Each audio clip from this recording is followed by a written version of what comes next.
Samuel, veuillez vous asseoir dans la gloire de Dieu. Misia ito kigo chiko yawe tome. Bien-aimés, nous allons continuer ce que nous avons commencé hier soir. Mais wana minato nuko ito nueji mijeto sowejai. Nous devons rester fermes dans la foi. Mindola itenoclino to yiseme. C'est l'état normal du chrétien que le Seigneur veut. Ferme dans la foi. Ninome yestogbe. Chiko yawe jurona minie do. Minino tegli to yiseme. Jésus était ferme dans tout ce qu'il a fait. Il n'a pas laissé place. Il n'a pas d'autre chose à faire que ce que son Père lui a commandé. Yesuwo eno tegli to nue wale pome. Emana li khode pepe kento nue baba eton doni ele eno todo eme kaka javivon. À chaque fois que l'ennemi arrive à nous tromper pour que nous puissions faiblir et perdre notre fermeté spirituelle, nous courons des dangers. Wede popende kento wato nuwa na do hemi tete so tenoklin no nyinyi meto yiseme na do asigdanyi me na jela so yiseme koba da ho weyina gbezamito. Et comme le Seigneur lui-même a déjà prévu pour ses disciples dans Jean chapitre 15, Ile Jesu osun ko so to pagbe to na devie to le to Johanu si weme ta to photon. c'est comme s'il leur disait, c'est la fermeté spirituelle qui vous aidera à traverser les obstacles. Tailo eko dido elo no yin to gbigbo me uwe na wa reye luto. En grand 3, nous allons voir quelques dangers liés au manque d'affermissement dans le Seigneur. Akpakwe atongolo minowa mo tanyina kan de to manyi tenogli no me to yiseme. Il y a la mort spirituelle et le rejet. Nwe mi mo de me wa yin oku gbigbo me ton poto me gbeda yipo. Dans Jean 15, verset 6, voici ce que déclare la parole de Dieu. To Johanu ta tiro pome mi doto nwe o ko jiko ya wetondo. Si quelqu'un ne demeure pas en moi, Eyi mede pope manono nyeme. il est jeté dehors Yezeme ne wo dragbe. comme le sarment et il sèche, puis on le ramasse, on le jette au feu et il brûle. Di alade de ko toso atint etongo. Bo ye de do la ye na fie. Bo e mana so do ale de pepe ba. Je ne sais pas si celui qui est coupé, rejeté, le sarment qui est coupé, jeté et qu'on doit brûler, si on peut le remettre à sa place. Je ne crois pas. Ye ma di do alade ko de toso atinde go.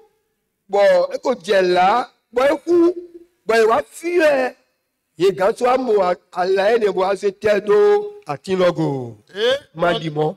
dans tout ce que notre Seigneur dit, To nu e kuno to di do le pome. c'est ce que le Père lui communique qu'il donne. Nu e baba to di do ni to huene nu e wo to di do to je gbonu.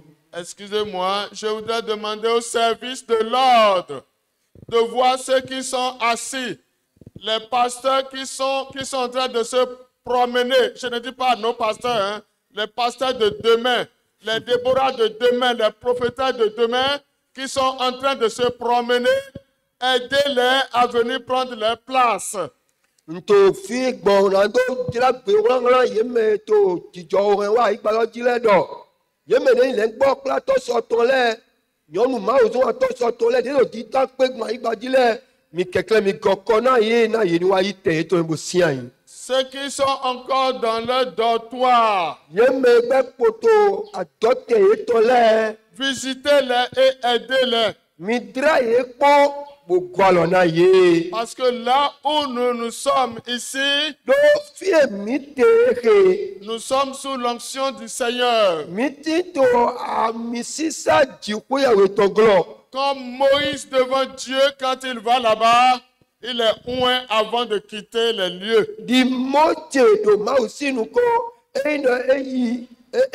eyinɔ dona ye wɛgbodoro yi mawu sinu kɔ. Amenez-les, chers, Mi kpla mevivɛ ne lɛ wana mi amenez-les. mi kpla ye wa. Amen. Amen. Nous continuons. Mi nu kɔ yi.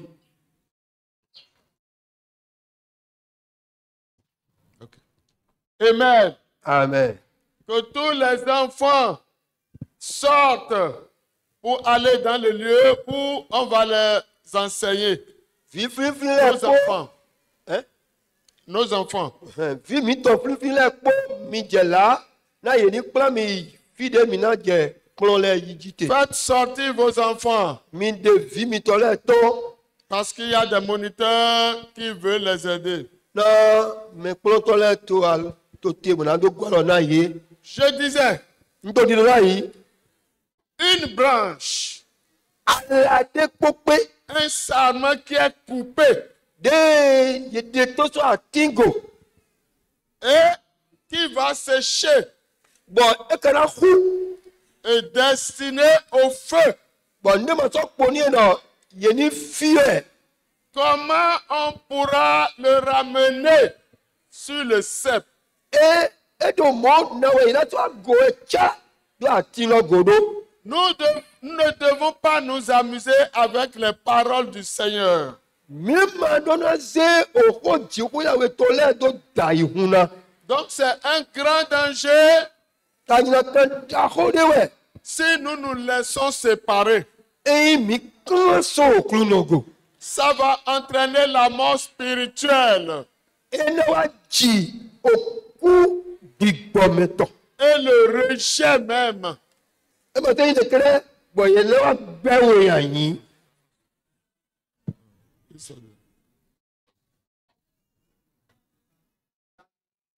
Calmement, faites sortir les enfants. Mi dike na mini ya bo ɛni nɔ do ɖevi lɛ tɔmɔ.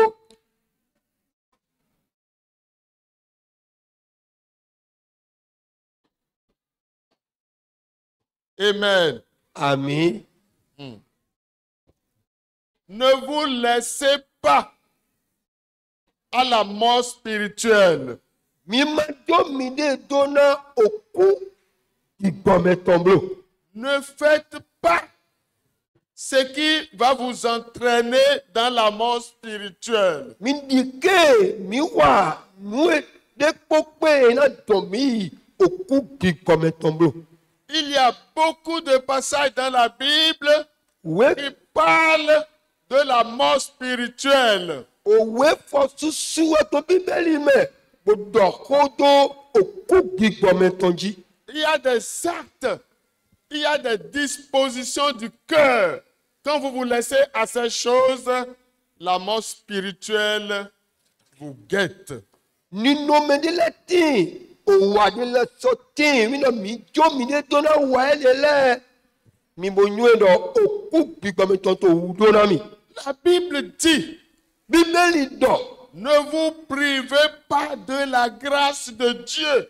mi ma di ké gbogbo àgbà jọ mi okunu nɔ tɔntɔn blo Dans Hébreu, òwe ébùlùtɔn mɛ chapitre 12, o tɛ tó wíyàwó verset 15 à 17. afɔ ètò fɔ photo je photo nous quoi oui. Ne vous privez pas de la grâce de Dieu. Midi ke bobo ou poso jomio jikuya we toto me blo. Parce que cette lettre était destinée à ceux qui ont reçu le Seigneur et qui sont en train de faire demi-tour. No we me ke ye ke la me de como iro kluno toyi boso aji afodo do godoji. Il n'y a rien qui puisse égaler la grâce de Dieu pour nous tant que nous vivons sur la terre. Le pepe menase direto jomio kluno tongo to we le pepe nde mi gbe ko gbera igbaji.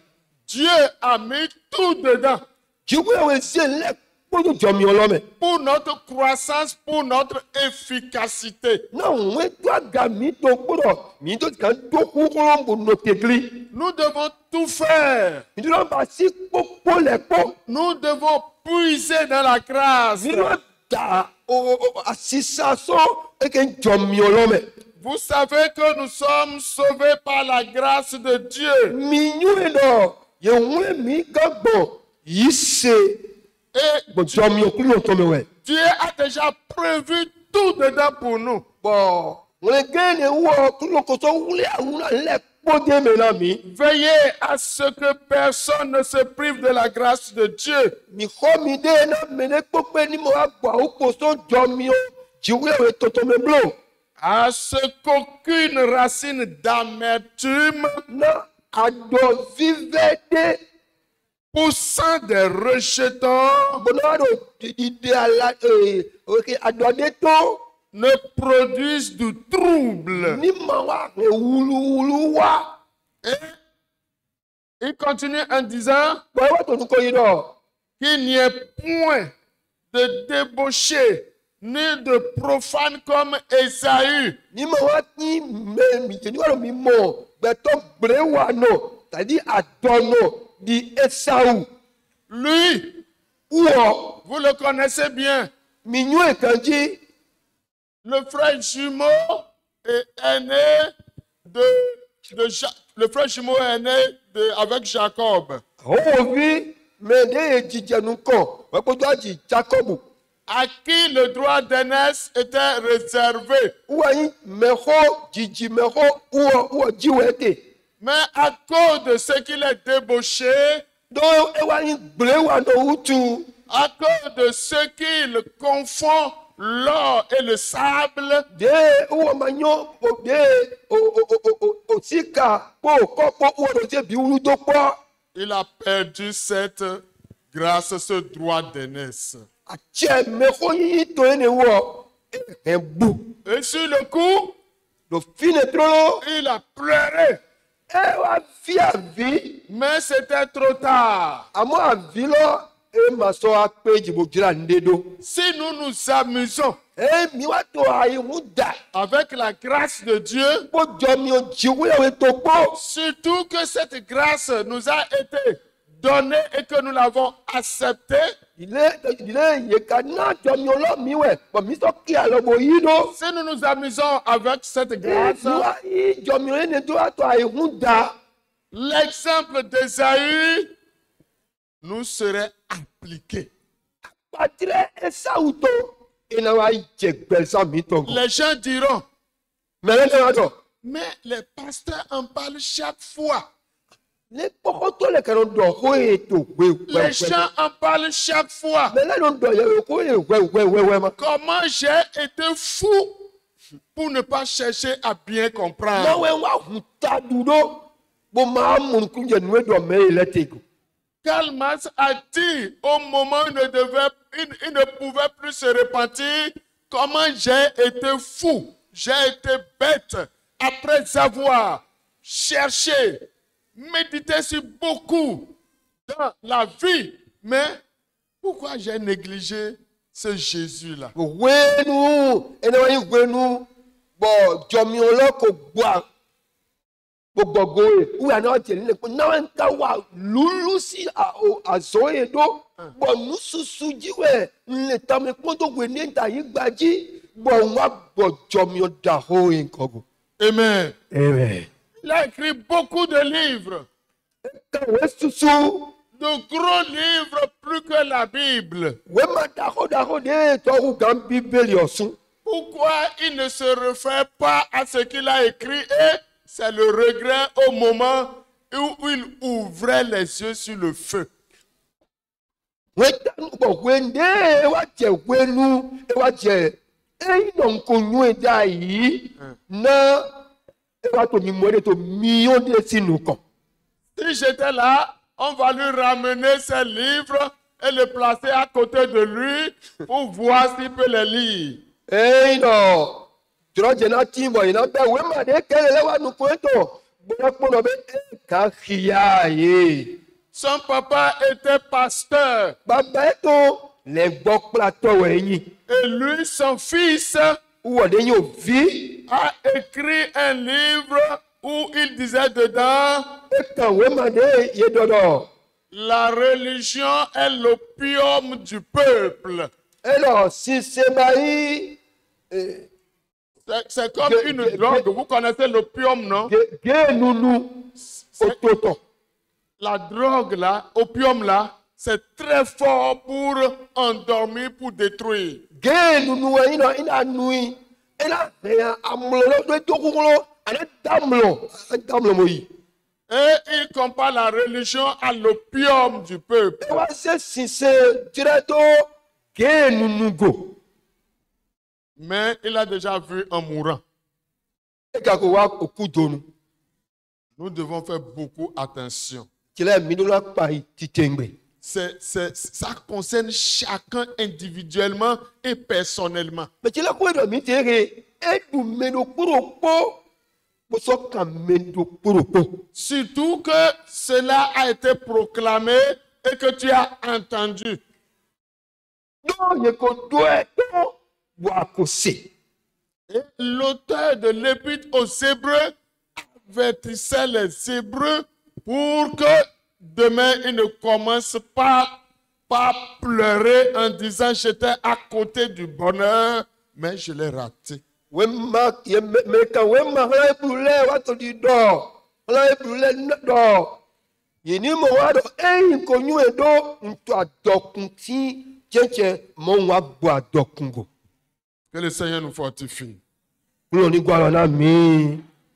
Si Jésus parle du serment qui sera rejeté, Eyin Jésù wa do ko to alade na wa gbeyan il ifin. faut savoir que c'est sérieux Mo yu do ko titembe do wete. et que tout ce que la Bible interdit, c'est des poisons que l'ennemi utilise de manière subtile pour nous atteindre. Veyin mo nu e Bíbélì gbe do ye ni mo wole poblo. Eyin nu nyanya de mina ona mo ju agoso.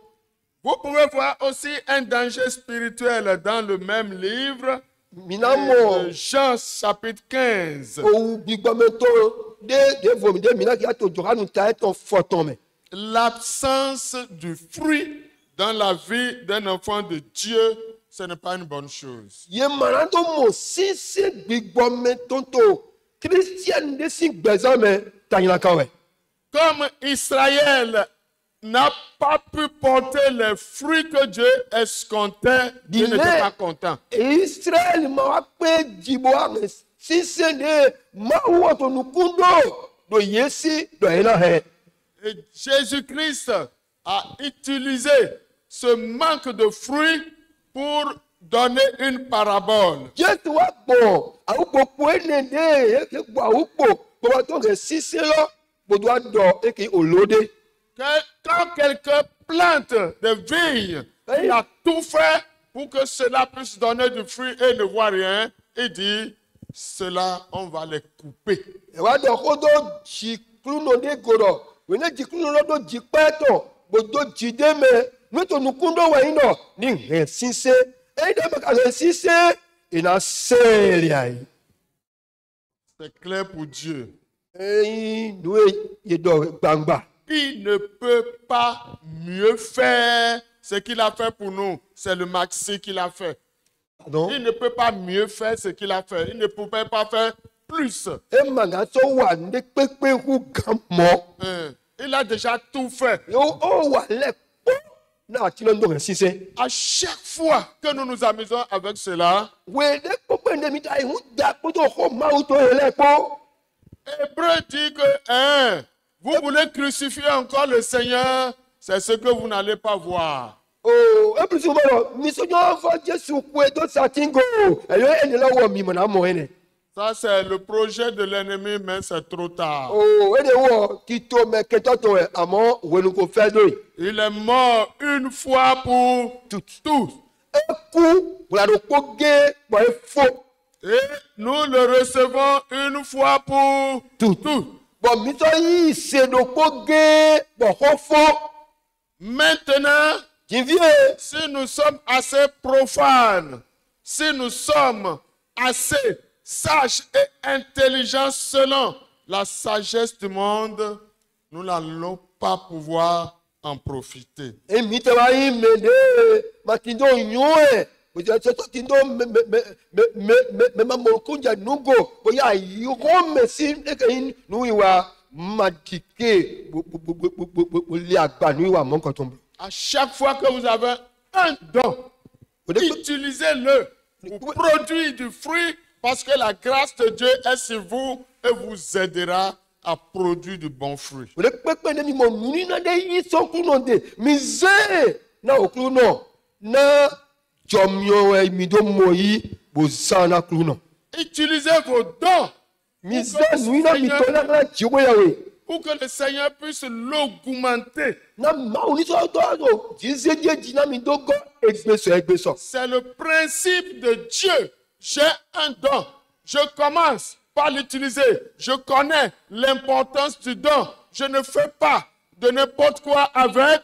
Et le ciel coopère avec moi pour que cela puisse prendre de l'ampleur. ado nu ni no le tro de amo nu no lo yi a che ji se ji anu akoki ko eto bo che ji se ji ko me ma o to na hu ko to nu ko yi me e la so se de bo de ji na we C'est ce que le Seigneur veut pour nous. nu o ku no to ji na ko mi to le ni Que le don de Dieu, que l'onction de Dieu dans notre vie ne soit pas une occasion pour nous perdre. e ma je lo nu ni na ji we to ka vi ami sisa de ma o ko to gbe mi to ji nu ai nu e mi na ze ro ko Quand nous mettons ensemble nos dons, nous allons changer en moins de 2 ans le visage de ce site. do ko ya we po mi to ba ko ya we emi mo kun je nu e lego o ai sisi mi to e do ai gba ji e na so di yo gamo Il y a plein qui sont sérieux. Mais au moment où d'autres veulent pousser la grâce de Dieu et l'utiliser au maximum, ils ont des gendarmes derrière qui cherchent à les tirer par terre. mais su e duro na i jom yo ma to ne ma na e lo bo na se do le je do amo janda mu de godo bo na do ko e do godo Le Seigneur nous donnera de les vaincre au nom de Jésus. amen ma o mo na mi ku mo mi na du to ye ji Pour la dernière partie que je veux développer, apako de godo de mi na gba je me na je voudrais le faire avec votre coopération. jira we to kan to ko me po mi po Hein.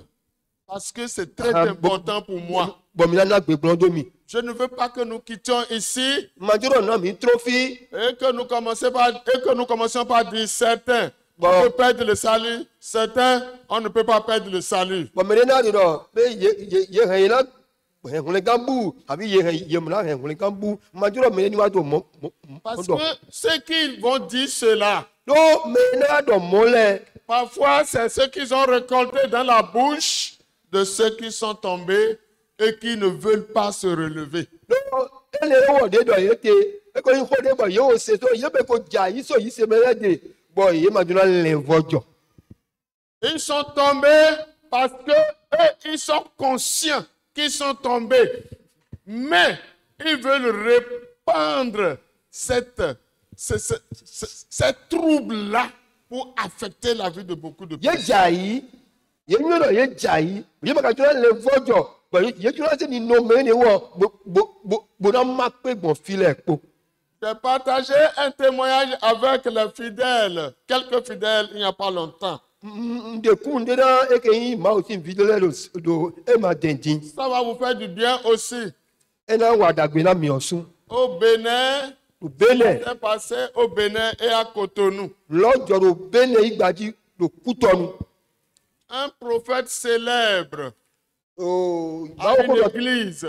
oui. Un prophète célèbre à une église. Ma oko do to da ko de we po mi o po edu agunde.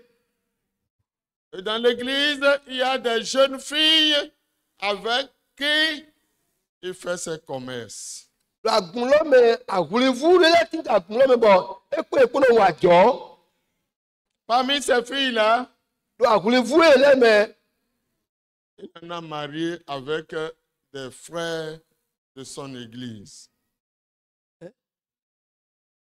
ha e na vile asu do agunde me te. Alors qu'au moment où elles étaient jeunes filles, le prophète couchait avec elles pour aller directement. Bon, we ne ye da agulivu ina agun lo me ma o do atore ino mla yin po agulivu e le po.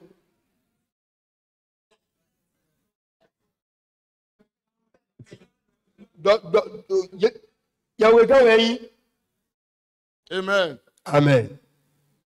À chaque fois que certaines personnes de son église lui disent, ah, papa, ce n'est pas une bonne chose. Puis un pasteur, ce n'est pas une bonne chose. Il dit non, qu'il n'est pas pasteur, mais il est prophète. Donc, son statut est différent auprès de Dieu. Wende ko wende mo papa, no ba mi te maka nyone. E do ra do na e do. E mi le ma yin le gbo plato. Do da yi do to we mi yin. Ni o yiro mi ton gbonvo na o yiro le gbo ho to le ton. Donc, pour lui, Dieu a des règles spécifiques pour les prophètes et des règles spécifiques pour les pasteurs. Na wo ma u do de eno wa ndo poto. Do da yi do to le po, bo so do de lo wa ndo poto, le gbo plato le po. Et après le mariage d'une de ces maîtresses-là, ils ont quitté Cotonou pour aller à la périphérie parce qu'ils ont construit là-bas. Wende ye wula lo poto do poto vi yo no le po. Ye wa yi fi de vo. Fi de ye ba yi no te yi tondo. Et ils ont trouvé une église baptiste. Ils ont dit, ça c'est une église évangélique, on peut venir ici en attendant. Bon, ye wa je fi le ba mo akun la gbe toni wa do. Mi na je akun he ji. Le pasteur a remarqué que la dame est toujours malade. Nengbo plato akun to amro nyon lo awutu jewe wewe. Et qu'est-ce que le pasteur doit faire? E te we nengbo plato lo kana wa. Il priait pour la dame. E wa yi o de buturo vevere la ma o. Mais quand la maladie ne bouge pas, à un moment donné, le pasteur doit se poser des questions et faire la cure d'âme. O we na awutu manga gbo. Nengbo plato la je ho kan bi oji ka bo na yi me lo bla ja ton wa pe epoji. Il prie, mais la maladie est toujours là. Nengbo plato do de ho azon maka sete. Il faut que je puisse parler avec cette dame. Non, e gboro ma se po yon lo buna do pe epoji. On entretenait la dame We ne wa to ho do pe epo. parce que le pasteur l'a mis en garde. Si tu caches quelque chose dans ta vie, la maladie non seulement ne va pas partir, mais ça va se multiplier. Bon, et à voilà ne peut domi. To ko de na kambe le me a wutu lo so le e ma te so gbo ila to renu su plawi. Il a dit, il est écrit que celui qui cache ses transgressions ne peut pas prospérer. Me wa do ni no, me le ko de ti o ndo nu ti we to. E mo na wa dagbe ko gbede. Ah, il dit l'église qu'il avait fréquentée, le prophète couchait avec elle. No lo gbo wa do no. Agun ne je mi no ida yi. Do da to de agun lo ji lo, e no mla yin po mi po. Et c'est lui qui a célébré mon mariage avec mon fiancé qui était dans l'église. Bon, où quand on me oula lona et modalité de quoi pour la glome. C'est bon, non? Et yo aïe, Vous n'avez pas encore entendu le reste. mi ma o se de po. Après le mariage, Alors oui oui le godo. le lien qu'il a établi avec cette femme-là continuait. Quand tu as des mecs et déjà il po nyonu le po e po nu ko yi. C'est une puissance. Mais tu là où de wa L'alliance sexuelle, ah oh ale nu sunu kwe oh nous ko sunu ko to ale nu lo sie. il était femme de l'autre, mais le prophète l'invitait pour continuer avec elle. Eyin asi na me die mo amondo da ide to lo pe nu wa yiro ba yiro ba yi ko die. Et la femme voulait se déverser. Il dit, même quand je suis en état de grossesse, je suis obligé d'aller le servir. Esi eso mo ka bo nyo lo to adogo eno yi bono yi ba yi ko die ko to do da ide to lo po we. Tu vois que c'est sérieux. Mo lo ko lo esi e. Le pasteur a failli tomber à la renverse. Le gboko to do se ko lo e di bla jai. Parfois, c'est ces choses que certains pasteurs entendent et deviennent dingos parce que ça dépasse leur entendement. Le gboko to le lo se bo eno ze si se ye to go do e nu e ye ma se po ye ma mo pon. Le pasteur a dit, je ne crois pas. Le gboko to lo ma di nu e do Ce atere. que tu as dit là, je ne crois pas. Nyonu nu e do atere ma di. Est-ce que tu peux appeler le prophète là, Aga yiro do da ide to lo na mi. devant moi, To nu coaché. et mets le téléphone sous mes livres? Bon, ana he alokalo do alo to me. Bon, nu e do ate na si se. Et c'est ce que la dame a fait. Nu e nyon lo e ba yi ni.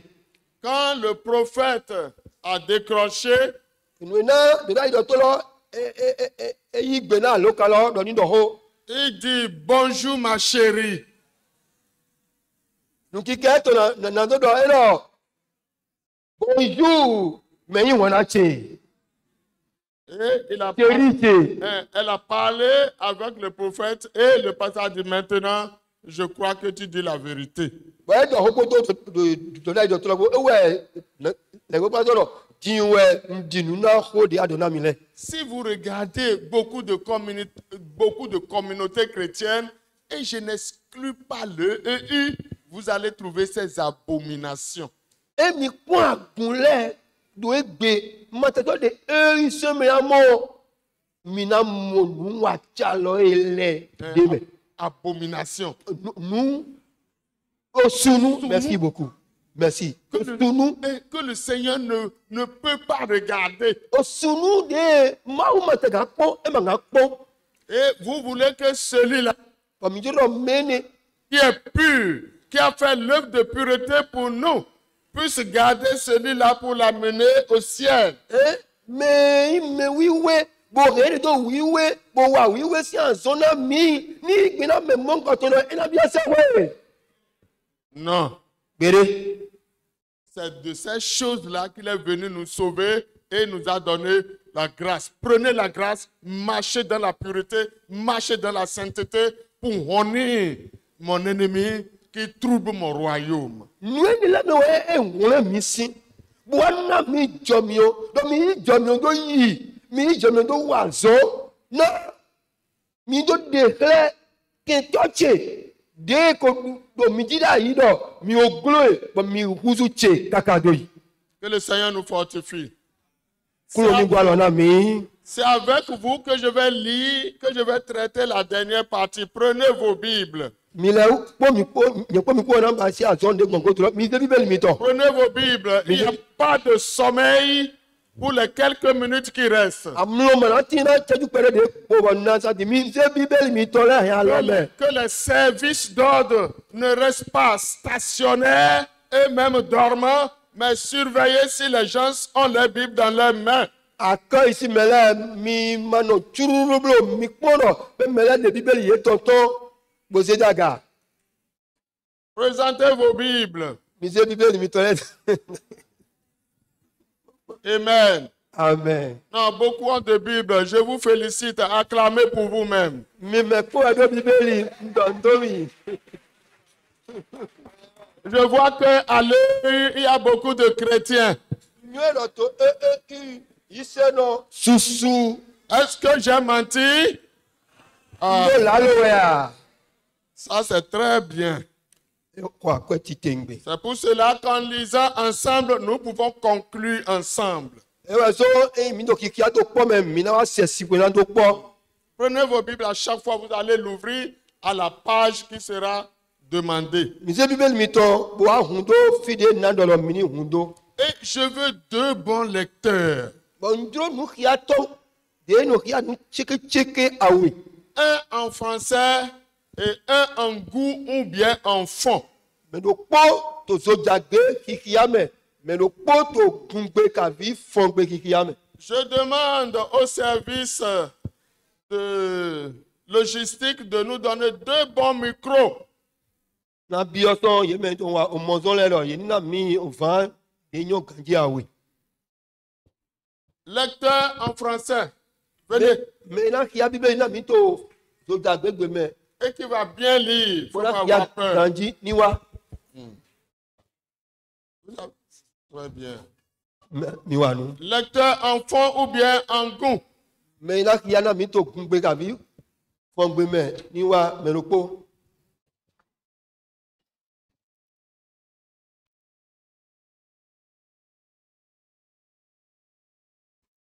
Merci beaucoup.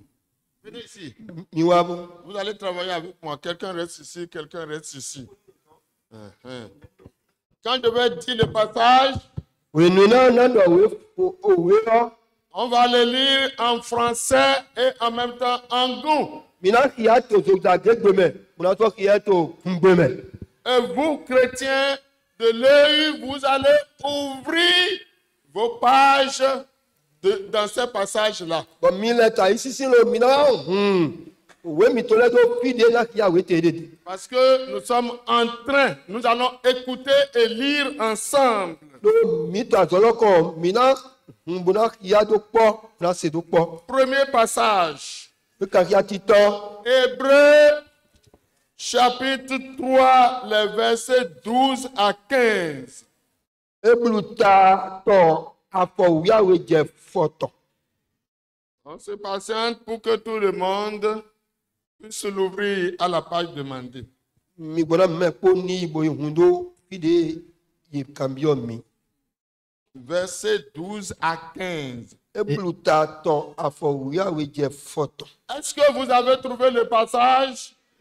Mi mo filo ya. Hébreu, c'est vers la fin de la Bible et non au début, parce que je vois des gens qui sont encore au début.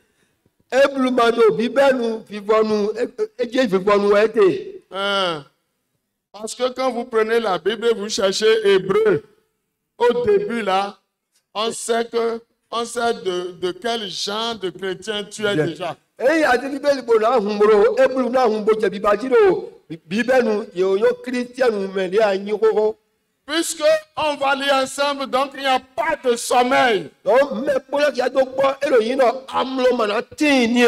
Écoutons d'abord en français. Ni bona mi do to so jagbe me. Hébreux chapitre 3, versets 12 à 15. Prenez garde, frères, que quelqu'un de vous n'ait un cœur mauvais et incrédule, au point de se détourner du Dieu vivant. Mais exhortez-vous les uns les autres chaque jour, aussi longtemps qu'on peut dire aujourd'hui, afin qu'aucun de vous ne s'endurcisse par la séduction du péché.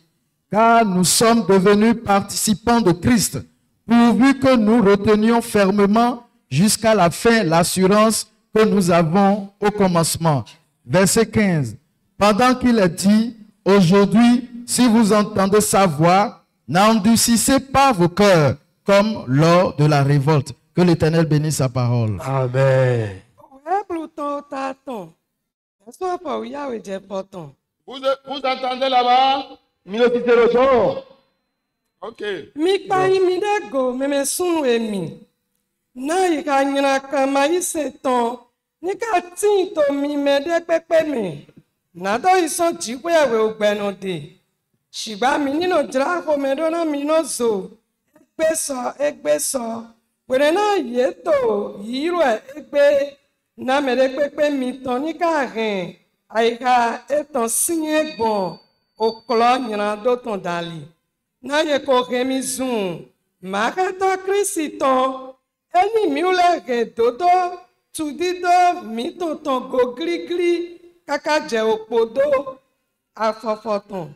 Were na yeto didamo. Egbe eni miule na se ogbe ton. Mi geiga mi ton siemblo. Di kome hegle na me wenu. Oklu non dona ohuiton. Tout le monde a entendu. Me pote. Selon ce passage, Donc bon, we ka kia dali. si quelqu'un ne prend pas garde Imene ma choede. et qu'il endurcit son propre cœur Wa aika to sie.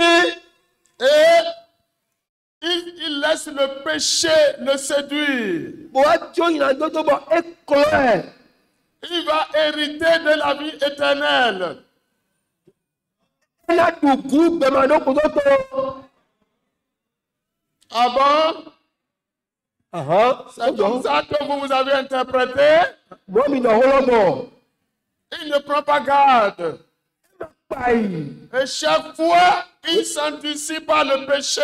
Eno aika to sie to bo ngina wi wa dali. Il va hériter, même si à un moment donné, il dit merde à la vie chrétienne et il n'a pas retenu sa confession jusqu'à la fin. Il va hériter de la vie éternelle. Bon, ina e ma ta ke gbe yi to ganji bo wa du etro. Ina bi ta mo to me. Ah bon? Anu bo mi de. Il est en train de faire quoi? Nte wa te we onu. Il y en a deux? Ah bon, il va hériter de la vie éternelle ou bien il va perdre le salut. Si quelqu'un est d'accord qu'il va perdre le salut, il faut agiter la main. Que Dieu vous bénisse.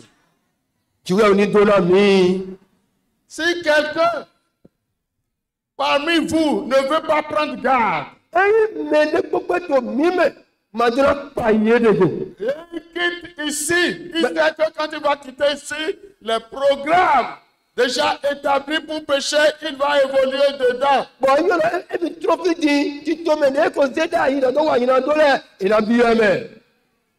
S'il y a des gens comme ça ici, balancez la main, je vais vous voir.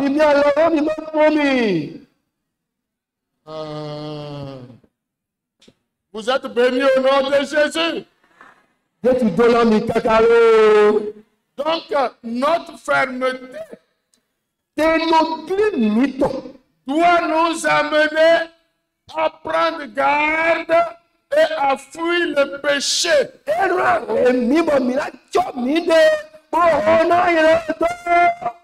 alléluia! C'est le premier passage. Deuxième passage. Il y en a beaucoup, hein? Quand vous écoutez la parole de Dieu, la Bible a dit, elle est vivante. C'est que Dieu lui-même est là dans sa parole. Et certains sages, hein, ils sont sages selon les Écritures du monde. Ils ont lu, ils ont traité la parole de Dieu et ils ont conclu qu'il y a une intelligence vivante. C'est là, leur conclusion, malheureusement, ne les a pas amenés à changer. Ils ont dit, il y a une intelligence vivante derrière la Bible.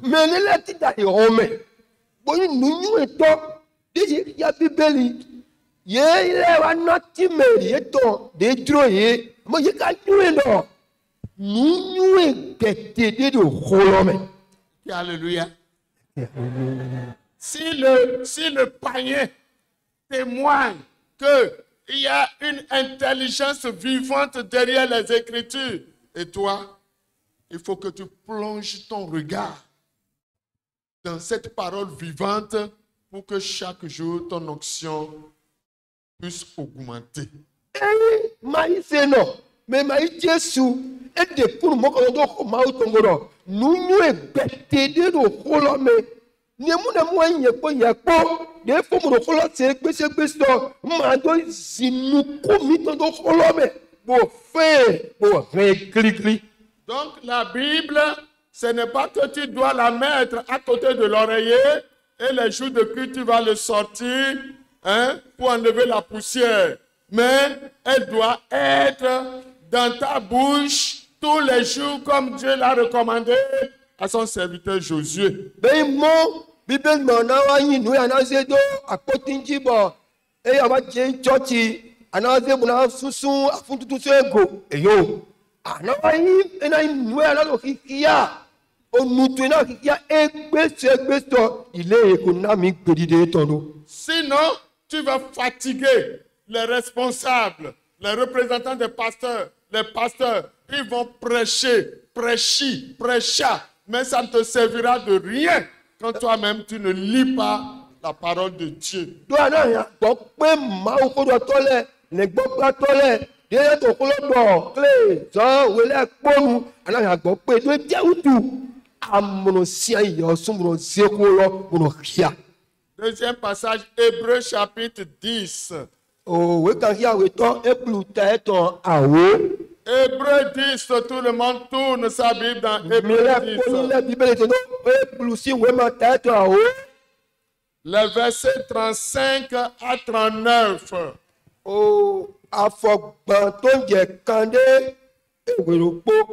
Hébreux chapitre 10, versets 35 à 39. N'abandonnez donc pas votre assurance, à laquelle est attachée une grande rémunération, car vous avez besoin de persévérance, afin qu'après avoir accompli la volonté de Dieu, vous obteniez ce qui vous est promis. Encore un peu de temps, celui qui doit venir viendra, et il ne tardera pas. Et mon juste vivra par la foi. Mais s'il se retire, mon âme ne prend pas plaisir en lui. Verset 39. Nous ne sommes pas de ceux qui se retirent pour se perdre, mais de ceux qui ont la foi pour sauver leur âme. Amen. Amen. Owe Pluton Tao, Beso for Banton Jack Banton Nukwini. 35 à 39. 35. Ene utu, mise tu dido mito dramblo. Tindo ahosu aleda hoton. Nami masoga no matindo homefa. Do eke godo. Mila wa odro jiwe weton vo. Minido mo pagbe yi. Na odre vude dogo. Ewa ke jana wa. Ema tona den. Ome dodo no gbegbon yi se dali. Shiba.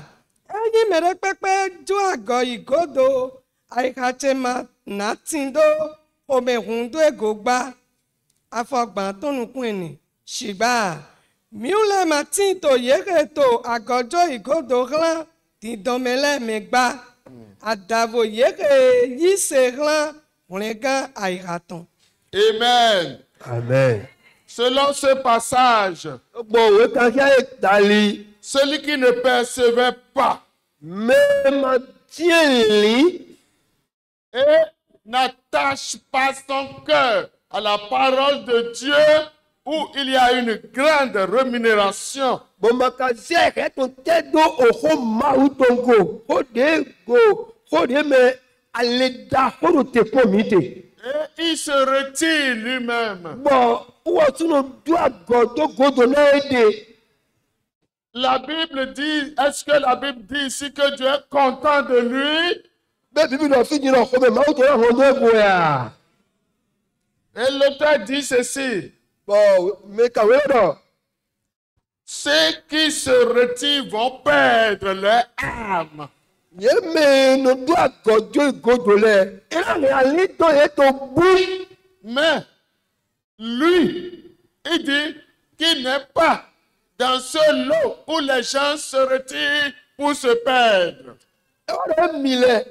Emi mati to gbɛ ne wɔ mɛ. O gbɛ ne yi nɔ yɛ ni do agodogodo tó fɔ maawu tó sise kabi wiwa mɛ nato yi tɔn emi ma de mɛ. Est-ce que selon ce passage, Bɛɛ to wo ka yɛ ces personnes-là mɛ ha yɛlɛ peuvent perdre leur salut? yɛ ka hɛ wòle ka yɛ to buu to mɔ wiwa mɛ. Hein? Ils se retirent. Yɛ do agodogodo. Ils disent le problème de foi là, ça fait, après on va voir. Yɛrɛ yi se ko eya mina do di dɔ. Ça, c'est le chemin par excellence pour la perdition. O alide yɛ se alide sɔgbe na do yi fiva gbenu yɛ. Amen. Amen. Parce que eux-mêmes, ils étaient chrétiens, mais ils n'ont pas pris les dispositions utiles et à un moment donné, ça a craqué. Yɛ ko yi se no kpɔ amewo nu eyi nu me nanu ma wa de go yi na tɛ do lɛ ye dzodo bɔn ewa tsi gbɔmɔ na ye. On continue. Mi to nu kɔ yi. Nous sommes le peuple des Écritures. Mi yi akɔta owewiwe lɛ tɔn. Parce que c'est avec ça que Dieu nous a sauvés. Bɔn owewiwe lɔ mɛ wɛ dziwe o wòle mi ka gbɔ.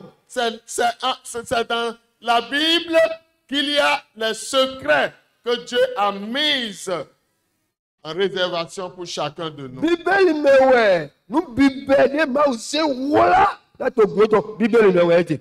Troisième passage, Òwe ka hi atɔngɔ 1 Timothée, chapitre 1, Timote titan ota titan 18 afɔfɔtɔnuku atɔ et 19. kaka jɛ ko ewero kpo. 1 Timothée chapitre 1 verset 18 à 19. Oui. Le commandement que je t'adresse, Timothée, mon enfant, selon les prophéties faites précédemment à ton sujet, c'est que d'après elles, tu combattes le bon combat, en gardant la foi et une bonne conscience. Cette conscience, quelques-uns l'ont perdue et ils ont fait naufrage par rapport à la foi. Ils ont fait naufrage par rapport à la foi. Maman, lisez. Òwe titan Timothy tán ọ̀tà titan afọkọ ewì àwèjẹkọ ewì rògbò. Atsẹ́kẹ̀wé yẹn náwè òvi Timothy. Kẹ́rẹ́dì dọ́dá yìí ké kó jánu kan gbọ̀n ògòwé nílẹ̀ tán. Dọ̀gbọ̀n yé dali náà yẹ ní tó fún àwọn àdàgbé. Nọ̀rẹ̀ yìí ṣe pọ̀ àyàdàgbé pọ̀gò. Ẹ̀rẹ̀ mẹ́rẹ́lẹ̀ kò tún dìrán sọ yéde. Gbọ̀n yìí ṣe tán dali. Yedale. Yedale. Ok, alléluia. Ceux qui dorment là, achetez la main, je vais vous voir. Ceux qui dorment. Mais la blonde là, mi alors mi ma ko amlon. Mais toi, amlon dans les mi ba il ma quoi. Mais toi, amlon dans les mi ba il ma quoi. Au bout mi t'as dit dimanche. Il faut faire attention. J'ai peur de vous maintenant. Hein. Pasteur, dis-le. Je demande que ceux qui dorment, levez la main et agitez la main et vais vous voir.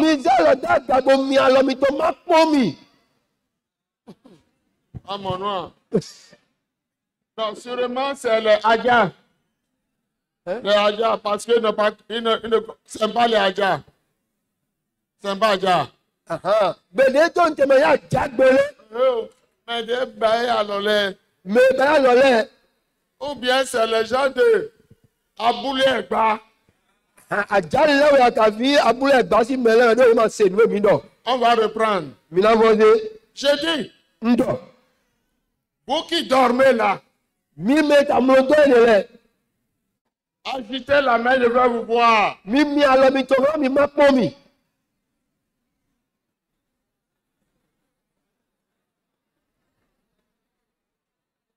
bomi.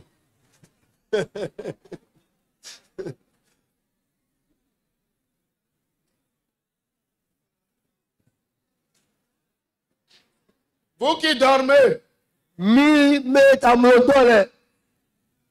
je vais voir vos mains comme ça. Et à Mimi à l'homme.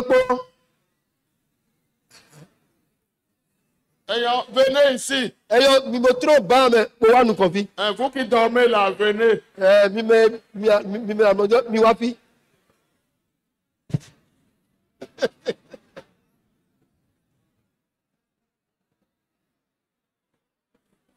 Vous qui dormez, venez. Mi à mon là, mi wa.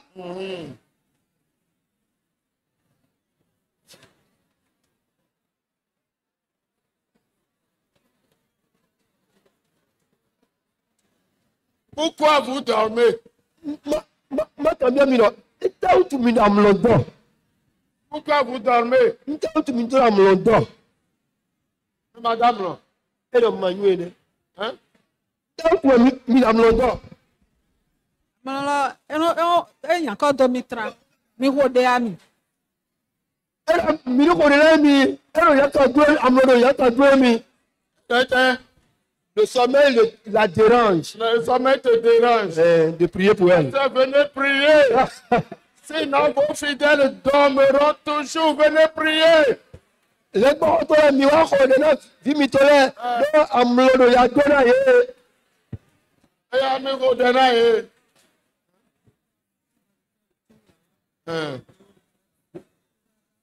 Jesus. Il faut marcher. Suivez Pépé. Suivez-le. Minuto Pépé. Mi hodori.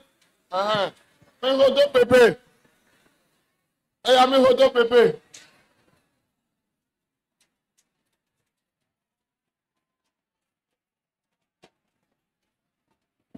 Merci beaucoup. Oui. Pour le bain, le sommeil. Mi hodo Pépé. Mi hodo Pépé.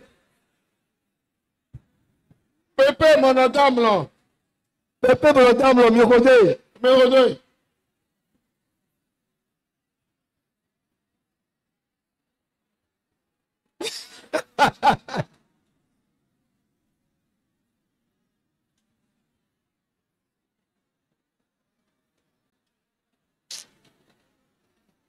Mi hodo Pépé, mi hodo. Mi hodo Pépé, mi hodo.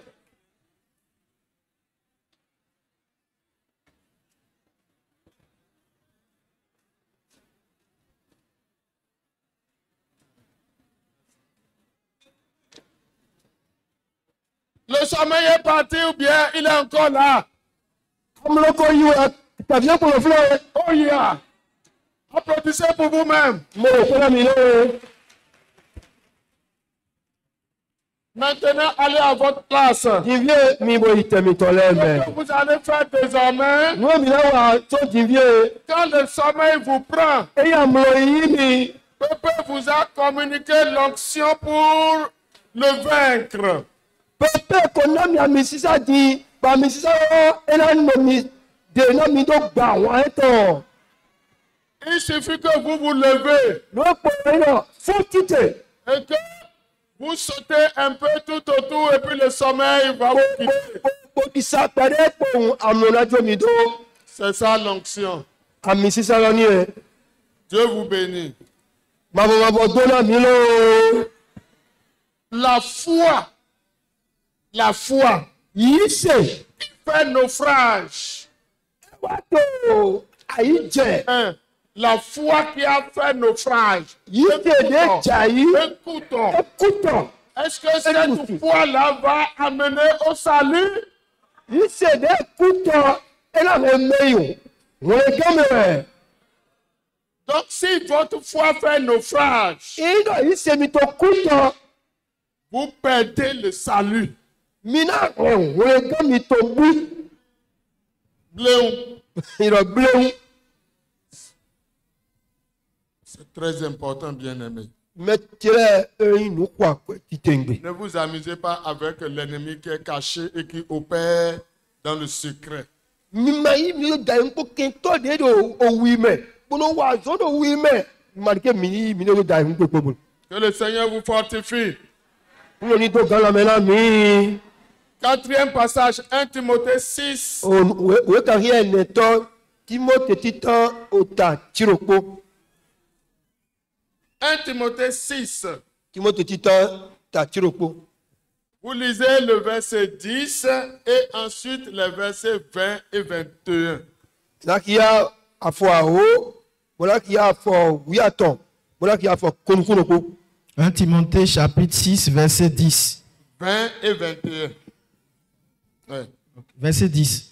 Car l'amour de l'argent est une racine de tous les maux.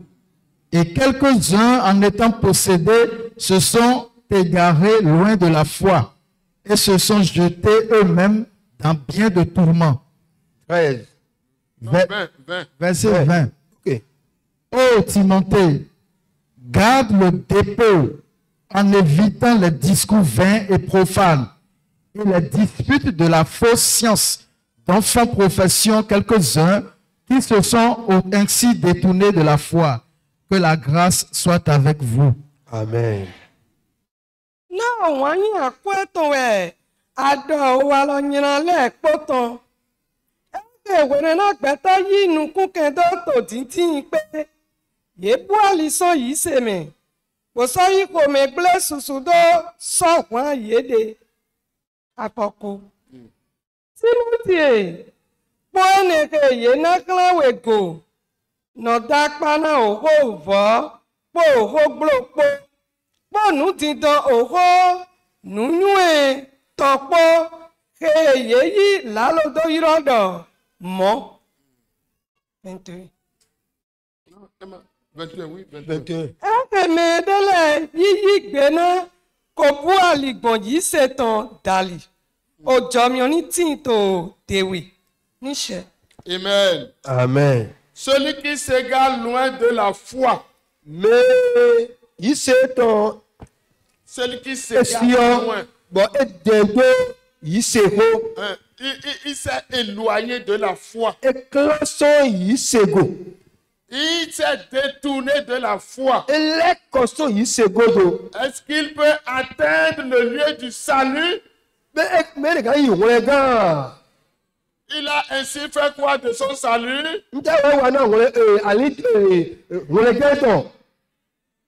Il a perdu. Merci. Cinquième passage, 1 Timothée 5. 1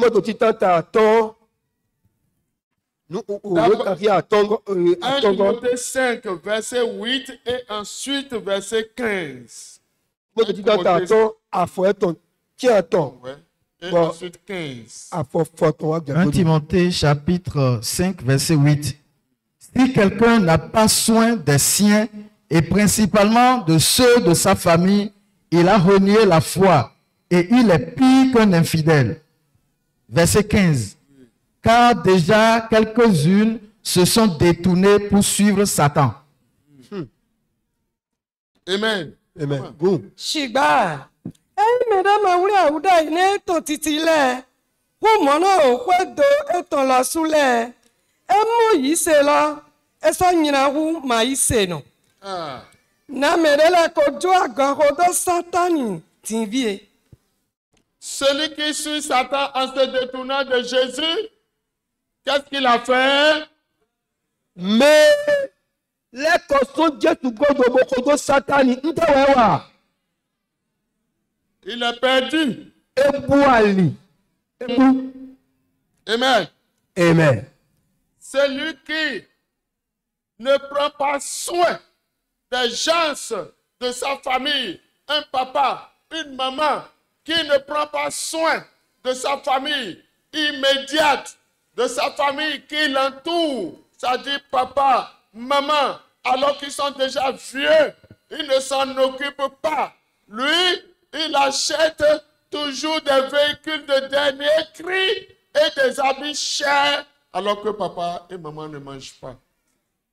Mais mon nous kundo, kwedo etongo, mais etolego.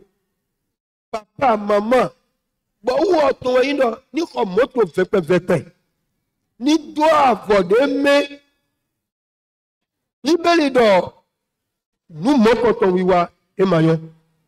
Non, il faut bien dire, parce que c'est par rapport à la foi que nous lisons ce passage. Parce que la dernière partie que je traite là, il y a des passages dans la Bible qui montrent qu'on peut perdre le salut. C'est pour enlever l'argument, le faux argument sur lequel les gens établissent le fait qu'on ne peut pas perdre la foi. Nous donne théorie non. Yémen non, yémagare, yis et vous les gamboulés. Où est ce mot? Puis mito qui alors les et l'odo, yégange vous les gambou et yémakpayi. Nadowa, nous et nous non. Bo doit gosso yiseme. Ceux qui ne prennent pas soin des membres de leur famille. Yémen mon pen kudo famille est aussi melego. Quand la Bible dit il a renié la foi, il avait la foi, mais maintenant il a renié la foi. Bíbélì dọ̀ ẹgbẹ́ yìí ṣe ẹ̀rọ yìí dọ̀ ẹ̀rọ tó yìí ṣe dá yìí àmọ́ ẹ̀rọ agbẹ́ yìí ṣe yà yìí. Et il dit, ẹ̀rọ dọ̀ les païens même savent que cela se fait, mais lui, il ne le fait pas. Il est pire qu'un infidèle. Bíbélì dọ̀ kò sí lẹ́yìn ẹ̀ dọ̀ mọ́wọ́ ẹ̀ ló wà gbọ́ ní ẹ̀ àmọ́ wọ̀ ẹ̀ mọ̀ wá pa yìí ẹ̀ ṣe tẹ́ yín náà hù gan kò sí. C'est ça, il est pire qu'un infidèle. Ẹ̀yin mẹ̀ tọ́ yín náà hù gan ẹ̀ máa yí ṣe nà. Si quelqu'un est comme ça, ẹ̀yin mẹ̀ ní wàá tà lọ ẹni jí. il a perdu la foi, il a perdu le salut, oui ou non? Mais to mowa we gabu kavi emahemu.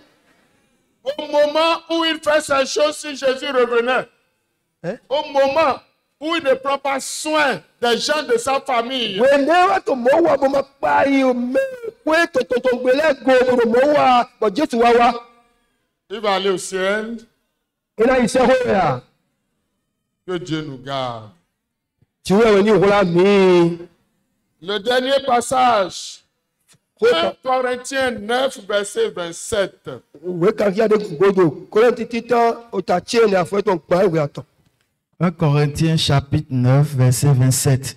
Mais je traite durement mon corps et je le tiens assujetti de peur d'être moi-même rejeté après avoir prêché aux autres. C'est Paul qui dit ça. Vas-y, maman. Paul wa mono. ṣùgbọ́n ní tòun tún bó tó àwùgbẹ́ náà gbàsàtse bó sọ́tò yìnyẹn wá tàlẹ́ àyímẹ̀ dọ̀tò ònúdé pẹ́pẹ́ mẹ́ wèrè náà yẹ kó dọ̀ yẹwò fọ́kànlá mẹ́dẹ́fọ́ lẹ̀ náà yẹ lọ sún ní káàyín gbígbẹ́dà yìí. Amen. Amen. Je vous bénis au nom de Jésus. Ntona mi me wa wele do Jesu si yi ko me. Vous avez bien lu. Mi ya kanji. C'est comme ça qu'on doit lire la parole de Dieu pour mieux la comprendre. Mowe de lo ki a Bíbélì do ado mon kun jame kanji. Mais quand ce n'est pas bien lu, c'est comme si vous avez décomposé la parole et puis on ne sait pas si vous êtes déjà arrivé au lieu où on doit comprendre. Vous avez décomposé et puis ce n'est pas bon. Ina mi ka ro kikia boda bo mi ma kia do le je do eta idi do mi to e ke yin jije fide e ma je na mi ni je. Le Seigneur vous bénisse. Ku lo do la présent mi Veuillez to vous asseoir. Merci beaucoup. mi wa nu.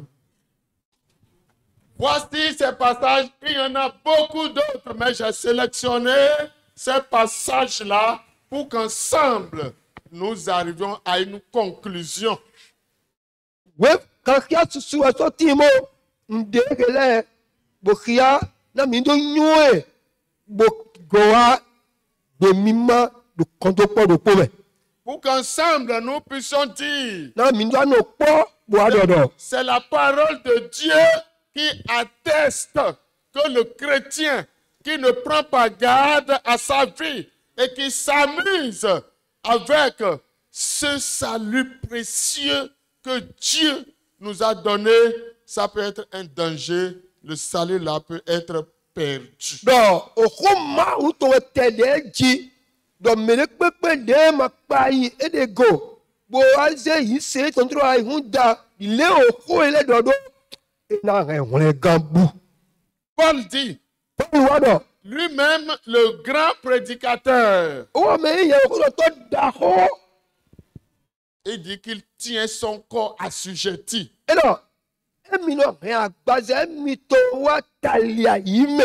Parce que lui-même, il sait que après avoir prêché, s'il ne prend pas sa vie au sérieux, il peut être délaissé, désapprouvé, rejeté. Wa su nyue do. Wenue na emi la wa do ma ko la mele. Bo ma ka pa ha gbeze mi to goto ko la me. Ye re na gbe mi dai. Tous ces passages, We ka ye le po c'est des avertissements avasena me hoe. pour que nous prenions garde à ce qui est précieux que Dieu nous a donné. Na mi do pa yi bo cho mi de na nu kwa kwa de ma uze do alome na mi. Dieu, pour nous faire cette grâce, Ma una do na mi jo mi ere. a donné le meilleur de lui-même. Ena nu yi vive to edeme u eze na mi. La Bible dit, il nous a tant aimés. Bibe no eyi wona mi somo L'amour maximum. wa yi susu de pe de pe Patapata. wa yi de bobi pátápátá. C'est ça qu'il a mis à notre disposition. Wa yi de vo pátápátá lọ́wọ́ eze boda yi na mi. Pour que quand nous croyons Na emi wa yi se en Jésus-Christ, ko Jesu Kristi me. nous puissions être sauvés éternellement. Yeni to sika won mi kaka doi. Donc, nous ne devons pas nous amuser avec ce grand salut. Ei mo mi magaze won ga da hoere bo ti to dai hun. Vous allez voir dans Hébreu, l'auteur dit, mais comment serons-nous sauvés en négligeant un si grand salut? Owe bu to na mi ka wa yi do fi le lo. Na we mi ti ga ke won ga da hoere mi na do vuana no. Mi na do vuana. Au regard de tout ce qui précède, Lo mi mo nu mi se wa idile pogodo. après avoir cru, Wenu na mi yi se godo. nous devons persévérer Mi do na do vive mi do do gan to inuko. et demeurer en Christ. Bona wa no Kristi me. Mettre la parole de Dieu en pratique. Bona no wa ho ma o to wa zame.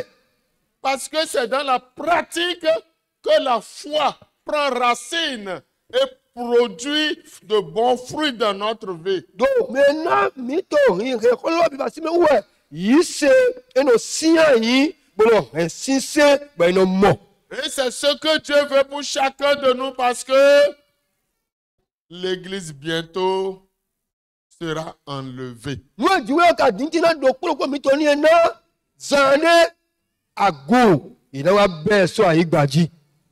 Donc ce n'est pas une bonne chose de dire je suis sauvé alors que ma vie n'honore point le sauveur que je confesse. E ma inu jonu na mi do ro. Mo hore gan ndo hore gan to ko na be so mi to e ma ka na sise de je ka hore gan. Pour finir, lisons Jean 17, verset 12. Na ndo fo e mo mi ni po Johanu o ta eton foto nu kwa we afo eton we awe. Jean 17, verset 12. O ta foto nu kwa we Johanu ti we ma afo eton we awe.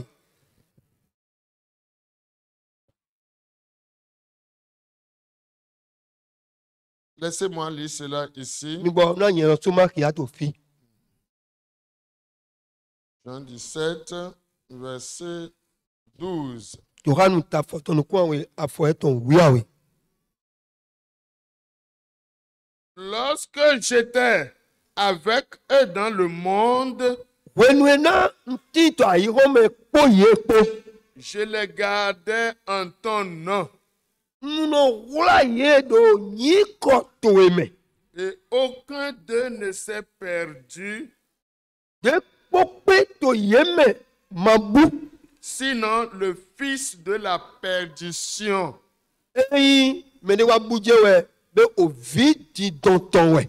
afin que l'écriture soit accomplie. Na yeni do ren we wi we che. Ceux qui demeurent en Christ, Yeme no Kristi mele. Jésus nous garde. Jésù no wọ́lá mi no dàwátọ́ mi jí. Et un jour, Gbèrò pọ́dé. il nous présentera au Père. Iná wá zé mi bòyí kílẹ̀ bàbá ẹ̀ tọ̀. Et nous serons comme une armée, comme un océan d'eau devant la gloire de Dieu. Mina lẹ́zọ̀ àwọn apádé. Bùnà lẹ́zọ̀ òtọ́ sísádà hódé na gígo tìkóyàwó tọ̀. Lève-toi. Fọ́n títè. Tu vas dire, Seigneur, Àndọ̀ òkúrò náà. aide-moi. Gwalọ̀ náà mi. Tu as dit ce qui est vrai pour moi. Lọ́kọ̀ jọ̀kọ̀ kéréwé àdùnnà mi àfọ̀nù Je yẹn. veux aller là-bas. Njúra yìí tó lè wọ̀ mẹ́. Aide-moi à me préparer, Gwalọ̀ náà mi mọ́tò wúlé àwọn. à prendre garde Náà tó tíọ́ de wẹ̀. et à être sérieux dans ma confession. Máa tó inú gbọ́nà tó gbé yìí tìlẹ̀ mẹ́. Prie le Seigneur. Kó dẹ̀rẹ̀ òkúrò náà. Prie le Seigneur. Kó dẹ̀rẹ̀ òkúrò náà.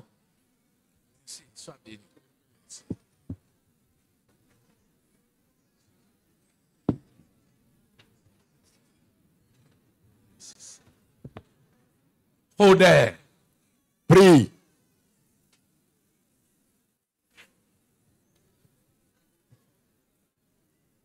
Pluno ulami do chomio to ime.